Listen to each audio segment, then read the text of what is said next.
नमस्कार। आज इस चैनल में आप लोगों का स्वागत है। इस चैनल के माध्यम से हम आप लोगों को बताने के लिए जा रहे हैं कि हम अपने माइंड को अनुशासन में कैसे रखें, अर्थात डिसिप्लिन योर माइंड, अर्थात माइंड को अनुशासन में कैसे रख सकते हैं।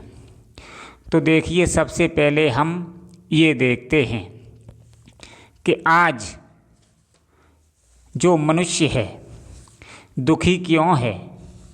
देखिए, 84 लाख योनियों के बाद जो जीवन मिला है, मनुष्य का जीवन मिला है, ये बड़ा ही विलक्षण जन्म है। क्योंकि समस्त चराचर सृष्टि में जितने भी जीवधारी हैं, जितने भी देवी देवता हैं, जितनी भी शक्तियाँ हैं, सब यही कामना करती हैं कि मुझे मनुष्य का जन्म मिल जाए। अब समझने की बात ये है कि मनुष्य के जन्म की कामना इतनी क्यों की जाती है, और मनुष्य का जब जन्म प्राप्त हो जाता है तो मनुष्य इस जीवन को नष्ट कर डालता है। इसका क्या कारण है? तो देखिए, सबसे पहले हम देखते हैं कि समस्त सृष्टि और सूक्ष्म सृष्टि के जितने जीवधारी हैं, इस मनुष्य शरीर की कामना इसलिए करते हैं कि जो समस्त जीवधारियों का परम ध्येय होता है परमात्मा को प्राप्त करना। तो परमात्मा को प्राप्त करने के बाद मनुष्य इस संसार सागर के आवागमन से मुक्त हो जाता है और मोक्ष को प्राप्त हो जाता है।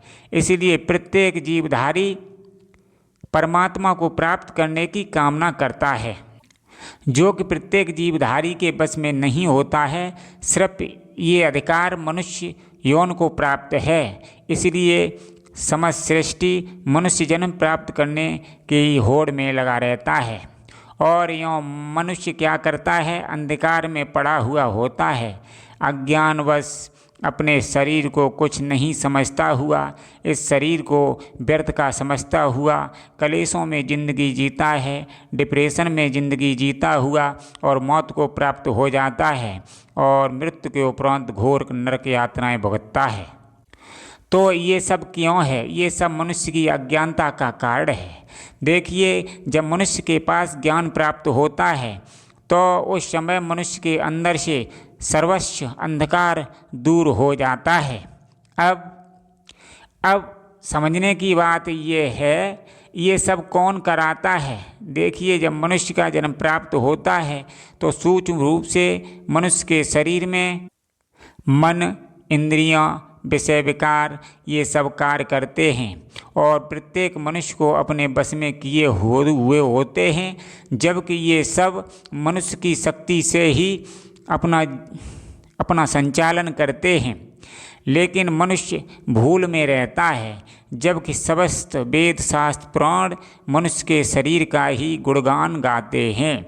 देवता भी मनुष्य जन्म के लिए तरसते हैं, क्योंकि परमात्मा को प्राप्त करने का मार्ग, मोक्ष को प्राप्त करने का मार्ग, मुक्ति को प्राप्त करने का मार्ग, आवागमन से मुक्त होने का मार्ग सिर्फ मनुष्य यौन से ही संभव है।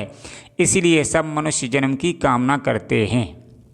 लेकिन यहाँ मनुष्य जन्म पाकर के शरीर को व्यर्थ समझ कर के नष्ट कर देता है और मृत्यु को उपरांत घोर नरक यातनाएं भुगतता है, 84 लाख योनियों में चला जाता है।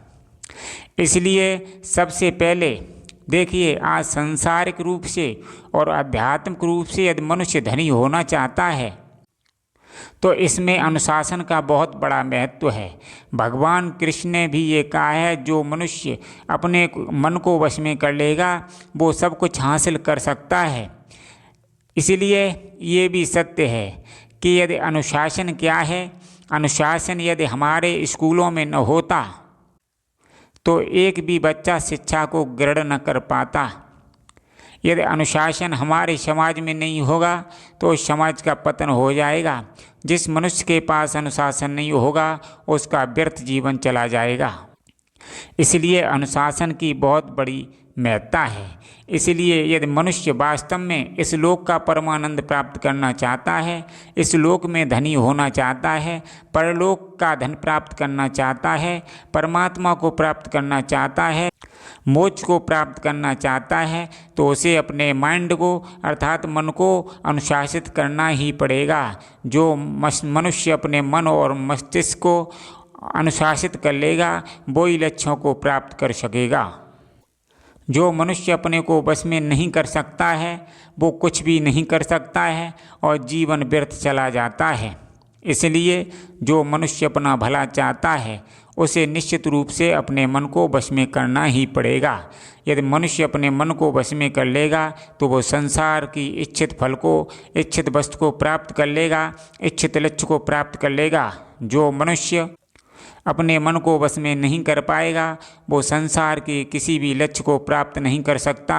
ये 100% सत्य है। इसलिए मन तभी वश में होगा। सबसे पहले हमें अपनी आदतों को सुधारना है और हमें अध्यात्म से जुड़ना है। देखिए, कोई भी अच्छा कार्य, कोई भी बड़ा कार्य जब तक अध्यात्म से मनुष्य नहीं जुड़ता है तब तक वह प्राप्त नहीं कर सकता है। क्योंकि अच्छाई का नाम है परमात्मा, बुराई का नाम है शत्रु। जो हमारी भलाई करता है वो है परमात्मा अर्थात अच्छी आदतें। जब मनुष्य के जीवन में अच्छी आदतें आ जाती हैं तब मनुष्य का जीवन सफल हो जाता है। इसलिए जो मनुष्य अपने मन को वश में कर लेगा वो ही संसार के लक्ष्यों को प्राप्त कर सकेगा। जो मनुष्य मन को वश में नहीं कर पाएगा वो संसार के लक्ष्यों को प्राप्त नहीं कर सकता है। धन्यवाद मित्रों।